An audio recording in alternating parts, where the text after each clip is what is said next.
Sometimes there are important moments in history that we try to immortalize from the very start. We try to go as far back as where and how it all began. Like, I hear that the Universal Declaration of Human Rights is kept, a copy is kept in a museum.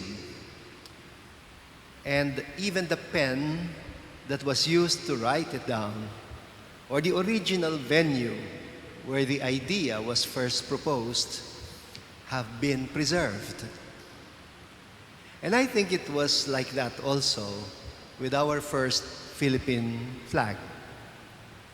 Not only have the first versions of the Philippine flag been preserved, they say that even the needles and the threads that were used to make them, and the paintings or photographs of the women who stitched them together, they have been preserved.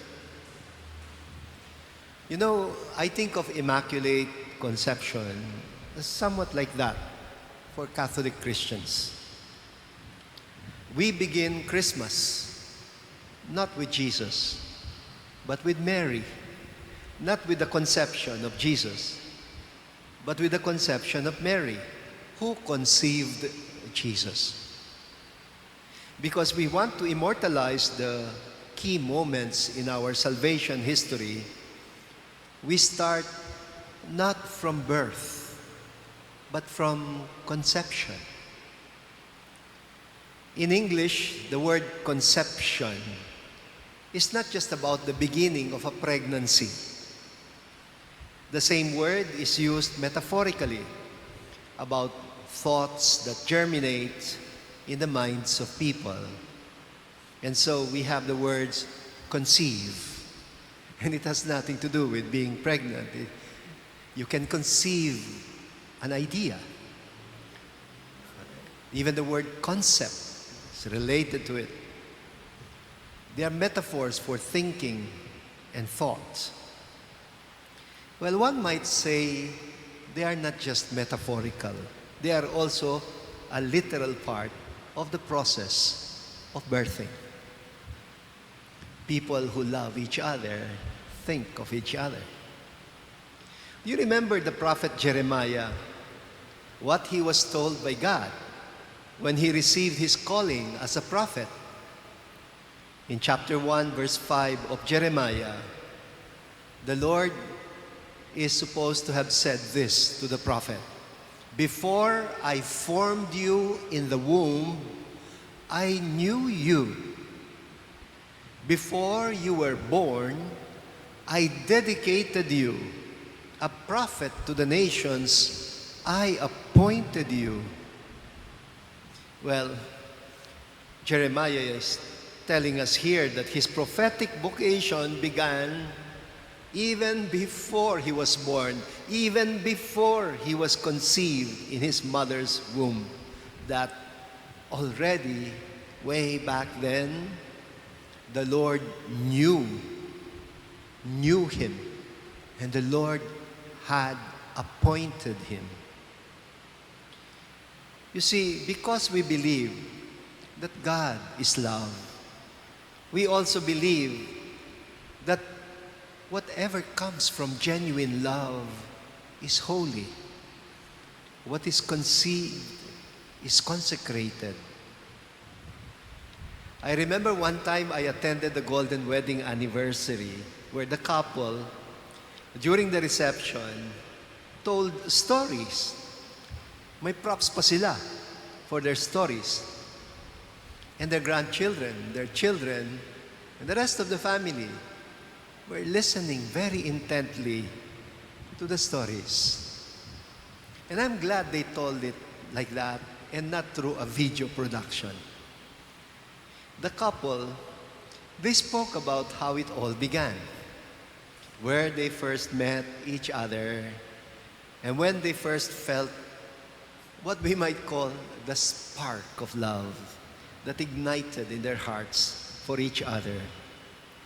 And because they recognized their marriage as a gift from God, they also treat it like an indissoluble bond. They trace it not from the moment that they made their vows in the church, but already from way, way back before it. They recalled everything. They remembered even the time when they first saw each other, the place and the circumstances that surrounded it. And they took out from a little box, an old jewelry box, letters. They're letters, first love letters to each other. Tinago talaga nila. And their first date, they spoke about their first date. Pati yung kalendaryo. The man was so excited, he encircled with a pen the dates that they were going to go out on a date. And the first kiss. And the first photograph they had together in the company of other people. As far as they were concerned, every step that led to the marriage was worth lifting up and consecrating. That every aspect of it had to do with God's inscrutable ways. And they kept all these abubot, little mementos, in that jewelry box. Para bang tabernakulo. Something that we might call the Ark of the Covenant. Since the conception that we celebrate on this day is not yet really the conception of Jesus, but of Mary. In principle, the appropriate icon should be the mother of Mary, Saint Anne. You know, I have long thought of suggesting that the feast of Saint Anne be celebrated on December 8th. Perhaps the focus should not even be her womb, but the first glance between Joachim and Anne. Love, they say, is a many-splendored thing. And so, we always try our very best to trace its origins from the very inception. And this is what Immaculate Conception is about. It is a celebration of the first spark of God's eternal love, of God's redeeming love for all humankind. You know, even the church fathers even go to the extent of tracing it as far back as the book of Genesis in the Bible. That is why we have an icon of the Blessed Mother stepping on the head of a serpent, which is supposed to be an allusion to Eve, to suggest that God already had in mind creating a new Eve from that very moment. She who would not be deceived anymore by the lies of the serpent and would become the mother of Jesus, the new Adam, the new template for humanity, which will realize the divine plan to make humankind in the image and likeness of God. So the usual icon for the Immaculate Conception has Mary and suggests the moment she said yes to the Father as the spark that started it all. But Pope Pius IX, in 1854, that was the year that he declared the dogma of the Immaculate Conception. He pushed it further back to the conception of Mary in the womb of Saint Anne. Inatras ng inatras. It's like, you know, parang, have you ever experienced being in front of a mirror and then there is another mirror behind you? The two mirrors would create a series of reflections. A series of reflections. an infinity of images. You can't figure out where exactly it all began.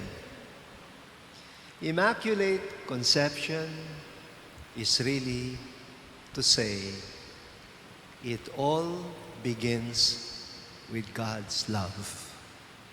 It all begins with God's love.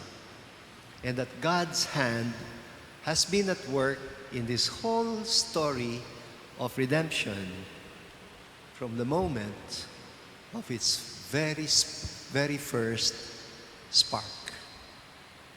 Kaya Immaculate Conception, I call it the first spark of God's eternal love for humankind.